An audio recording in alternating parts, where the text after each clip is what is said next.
So you're going out canvassing. You're going to talk to your fellow citizens, to your neighbors and others. Let me just give you a few thoughts here, if I can. I have known Joe for a long time.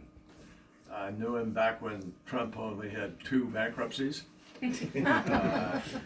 Back before we thought Rudy Giuliani was crazy, or knew it. I've known him a long time. It really goes back to 1970, 72. And then I went to the Senate in '84 and we worked together ever since. He was the chairman of the committee I served on and then became vice president. I took over the chairmanship and we did a lot. I am deeply concerned about the way this race is shaping up in a way that people are angry. I understand the anger. You do too. People have every reason in the world to be angry because the Senate is dysfunctional, Washington dysfunctional.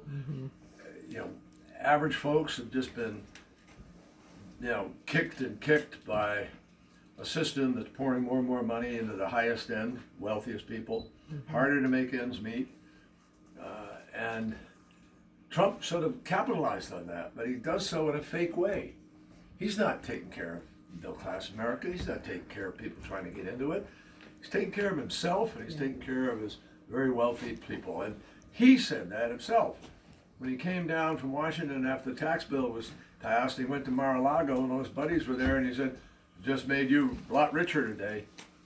So that's, what's going on. And we have to fight to get the truth back here. Now you look at the whole bunch of candidates running. Joe Biden, and this is what you might share with people when you go out there, he's the only person, folks, he's the only candidate who was asked in the last election in 2018 to go out and help people all around the country. Went to 24 states, campaigned for 65 candidates, and he made a difference. And I got news for you. You can have some highfalutin plan for one thing or another thing, but if you can't win a Senate and win a House that are going to help you pass those things, it doesn't matter what you're talking about. There's no way, in my judgment, any other, and I know something about this.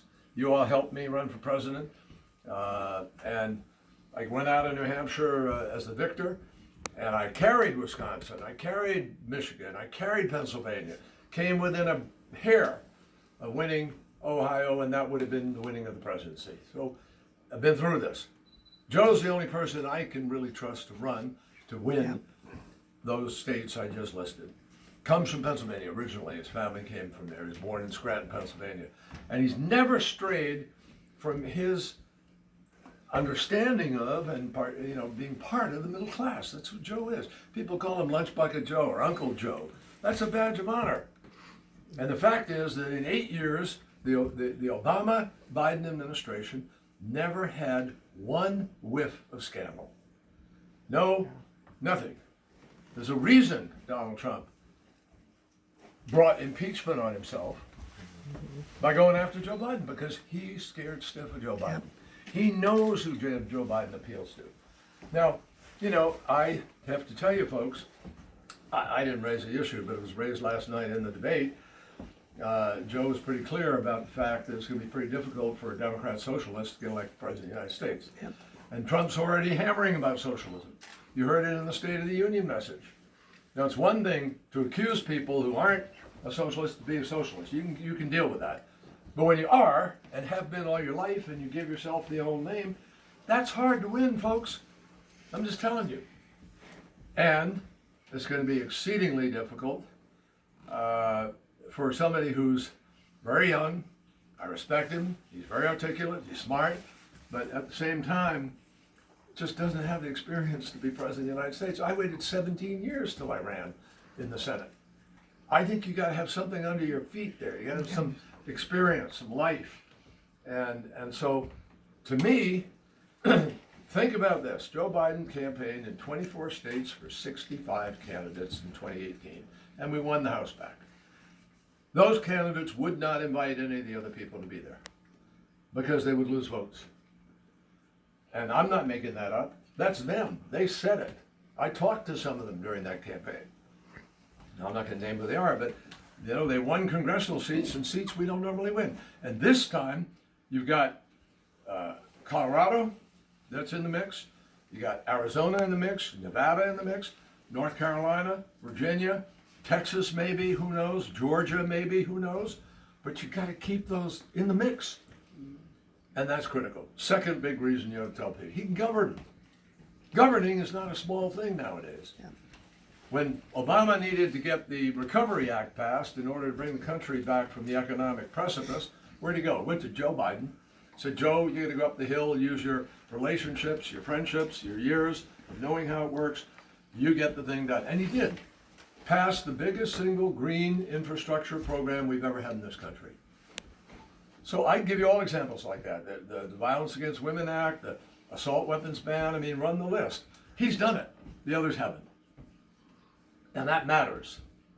It also matters that he has relationships he can draw on from day one to begin to bring people to the table of getting this country to be less partisan, to begin to build a consensus around the direction that we really need to move as a nation. And I can tell you, as having had the privilege of being Secretary of State, I've listened to Putin and I've listened to Xi both say publicly, this is the century of China, this is the century of Asia, this is not the American century, and America is a country in decline. I've heard it. Been to conferences where they're saying, I've heard Russian delegates to conferences saying it. So who's going to bring us back from that? Joe Biden is the only person running who actually has first name relationships with leaders around the world, who spent hours with President Xi when he came, visited America, went to Iowa and traveled around the country. He's got relationships. We use those relationships to help pass the Paris Climate Agreement, to get the Chinese to be on board for the first time, to help us be able to do the Iran nuclear agreement, where even as we were sanctioning Russia for taking Crimea and invading Ukraine, we continued to keep them working in certain things. Skillful diplomacy, I think. And we got an agreement that took a nuclear weapon off the table. Trump's administration has gone right back to that, and who has the most credibility to be able to stand up and bring that issue to the nation? Again, Joe Biden. The world is a broken place right now, folks. Got too many dictators rising, too much populism, nationalism. We're not holding things together. Look at Europe, look at Brexit, look at what happens with NATO. So we got to bring people back to the table here. And I really, honestly, I look at climate change. It's the single greatest national security issue we faced all of our generation. And it's going to take a wartime footing in order to be able to resolve it. We're going to have to do what Franklin Roosevelt and Winston Churchill did by bringing people together, making tough decisions. But it can be a winner for all of us. It's the biggest, best economic opportunity we've ever had. The transition to new energy, the transition of those jobs, incredible. So please, as you go out today, you got to kind of talk reality to your friends and your neighbors. This is the fight of our time. And I hope New Hampshire, New Hampshire, Barack Obama clobbered Hillary in Iowa, came here, and Hillary clobbered Barack. And I'll never forget him calling me up at midnight saying, "You still with me?" after what happened here. And he went down to South Carolina and then picked up again. This state, you all have the ability to turn anything around. You've done it before. And you have great independence. People listen. I respect that. I'm not here to tell anybody what to do, but I want to share information with them and perceptions that I've grown over a long time working with Joe. So I wish you well. I cannot thank you enough for being the stalwarts who come out on a really cold Saturday and you're willing to go out and knock on doors. You're great. You're terrific. This is what makes our democracy and our country terrific. So I wish you well at that. And let's do everything we can to make Joe Biden our nominee and then President of the United States. Thank you. Excellent.